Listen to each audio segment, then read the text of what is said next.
യൂദിത്ത് അധ്യായം 1. മഹാനഗരമായ നിനവയിൽ അസീറിയക്കാരെ ഭരിച്ചിരുന്ന നെബൂഖദ്നേസറിന്റെ 12-ാം ഭരണവർഷം ആയിരുന്നു അത്.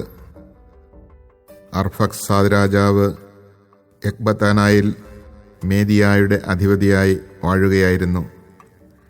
അവൻ 3 മുഴം കനത്തിലും 6 മുഴം നീളത്തിലും ചെത്തിയെടുത്ത കല്ലുകൊണ്ട് എക്ബത്താനായിക്ക് ചുറ്റും മതിൽ പണിതു. മതിലിന് 70 മുഴം ഉയരവും 50 മുഴം വീതിയും ഉണ്ടായിരുന്നു. കവാടത്തിൽ 100 മുഴം ഉയരവും അടിത്തറയിൽ 60 മുഴം വീതിയുമുള്ള ഗോപുരങ്ങൾ നിർമ്മിച്ചിരുന്നു.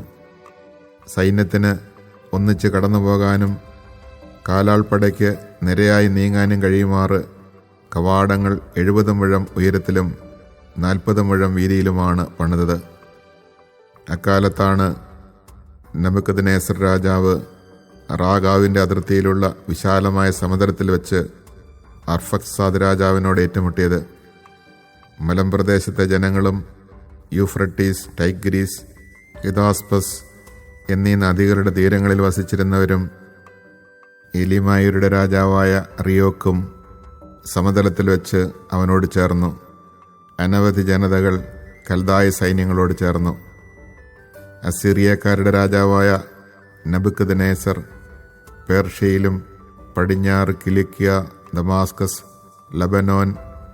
ലബനോന്റെ നേരെ കിടക്കുന്ന പ്രദേശങ്ങൾ എന്നിവയിലും സമുദ്രതീര പ്രദേശങ്ങളിലും വസിച്ചിരുന്നവർക്കും കാർമൽ, ഗിലെയാദ്, ഉത്തര ഗലീലി, വിശാലമായ എസ്രായേലോൺ താഴ്വര എന്നിവിടങ്ങളിലും സമറിയായിലും അതിനു ചുറ്റുമുള്ള പട്ടണങ്ങളിലും ജോർദാൻ അക്കരെ ജെറുസലം വരെയും ബഥനി, കെലൂസ്, കാദഷ്, ഈജിപ്തിലെ നദീതീരം, തഖ്ഫാനസ്, റാംസസ് എന്നിവിടങ്ങളിലും താനിസ്, മെംഫിസ് ഇവയുൾപ്പെടെ ഗോഷൻ പ്രദേശം മുഴുവനിലും ഈജിപ്തിൽ എത്യോപ്യയുടെ അതിർത്തികൾ വരെയും വസിച്ചിരുന്നവർക്കും സന്ദേശമയച്ചു.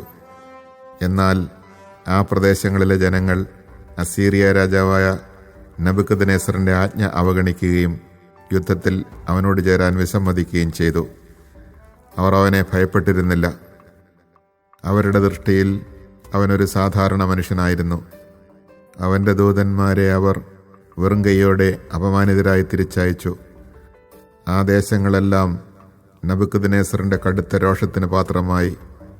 കിലിക്കിയ, ദമാസ്കസ്, സിറിയ എന്നിവയുടെ മേൽ നിശ്ചയമായും പ്രതികാരം നടത്തുമെന്നും മോവാബ് നിവാസികളെയും അമ്മോൻ ജനതയെയും യൂദായിലും ഈജിപ്തിൽ ഇരുകടലുകളുടെയും തീരങ്ങൾ വരെയും വസിച്ചിരുന്ന എല്ലാവരെയും വാളിനിരയാക്കുമെന്നും അവൻ തൻ്റെ സിംഹാസനത്തിൻ്റെയും രാജ്യത്തിൻ്റെയും പേരിൽ ശപഥം ചെയ്തു.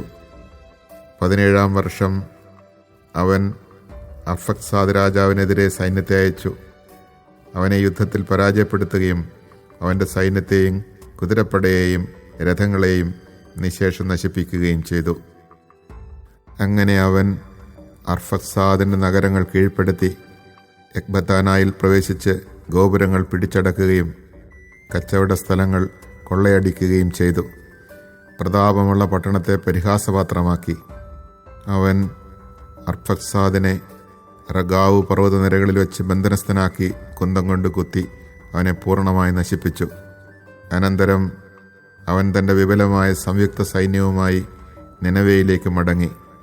അവിടെ അവനും സൈന്യവും 120 ദിവസം വിരുന്നിലും വിശ്രമത്തിലും ചെലവഴിച്ചു.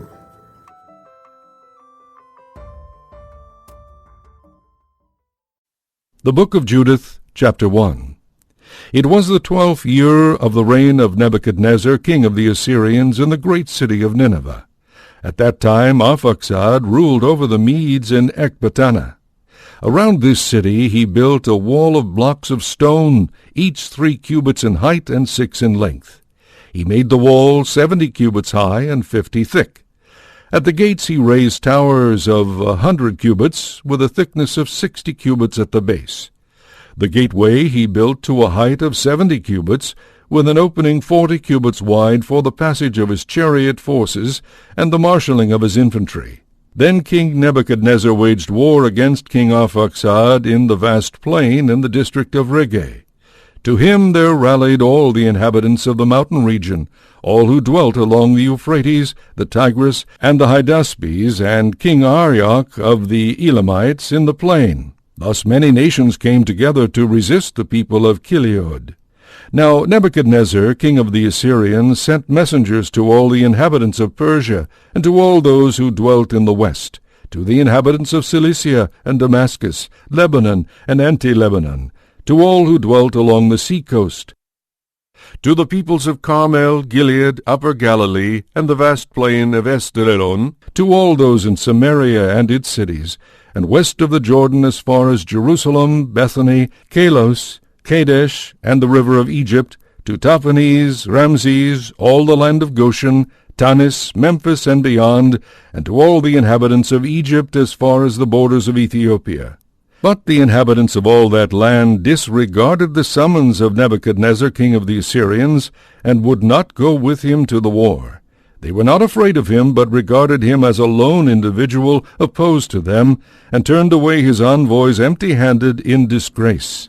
Then Nebuchadnezzar fell into a violent rage against all that land, and swore by his throne and his kingdom that he would avenge himself on all the territories of Cilicia and Damascus and Syria, and also destroy with his sword all the inhabitants of Moab, Ammon, the whole of Judea, and those living anywhere in Egypt as far as the borders of the two seas.